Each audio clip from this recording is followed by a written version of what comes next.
And another developing team, this time from Estonia, Isabella SUKHOVSKAYA, Trevor Sebastian MALKASAARI. First Junior Grand Prix season, second event, they were 14th in Riga in week 3.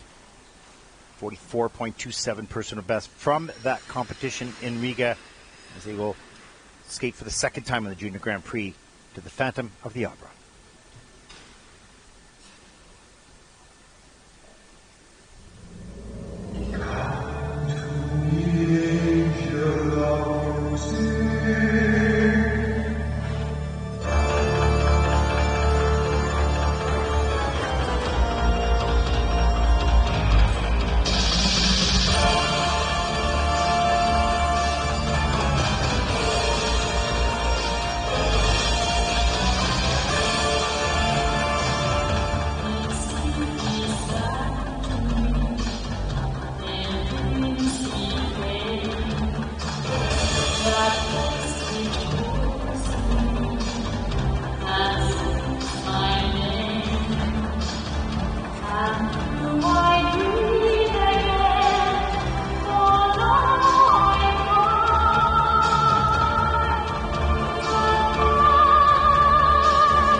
Oh, a nice little fist bump at the end by Isabella.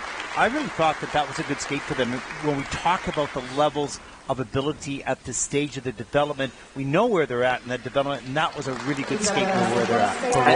Absolutely, and this team competed at the last Junior Grand Prix in Riga and Latvia, and that was only 3 weeks ago, I think now, and the improvement that they have made, seismic, somewhat forcing the point that we discussed in the warm-up that an international competition experience can accelerate progress by a few months for sure. Well, what happens is a whole variety of different emotions. When you have excitement, but reality, you know where you're at, and you have excitement, you want to get back on the ice and get better.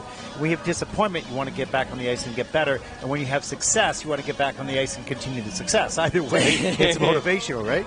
So true. And I remember when they were in Riga, I remember sensing disappointment and frustration from Isabella because there were mistakes that were made, and you could tell sometimes in the kiss and cry after the rhythm dance, and perhaps even the free dance, just a feeling of deflation.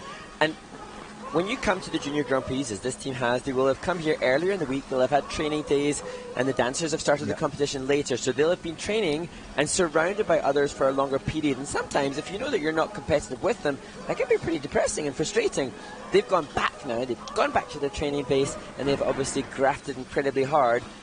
And also when they develop friendships and camaraderie with these competitors, some of them that might be much better than them, it also inspires them. They want to stay part of the community, so they want to come back, so they go back to get better, to be able to come back.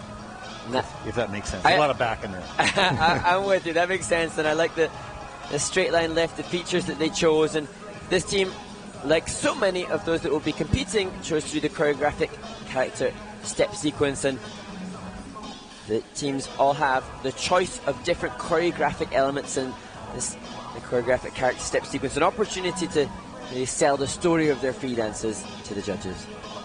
Yeah, a lot of joy now in the kiss and cry, lots of blowing kisses going on there, and discussion.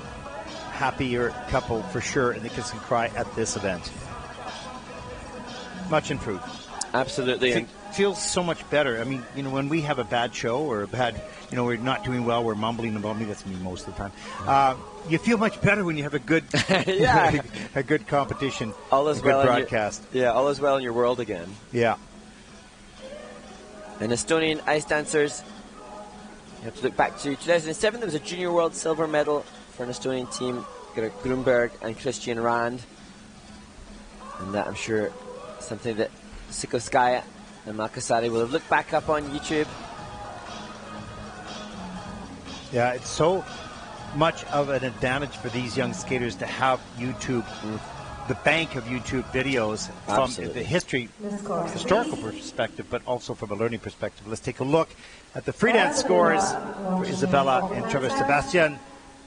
Season best, 46.66. Okay, I told you so. We're going to do that. She knows that's 2 points more than the last time. 76.50 for the competition as they take over first place. Was proving a point to him. I told you.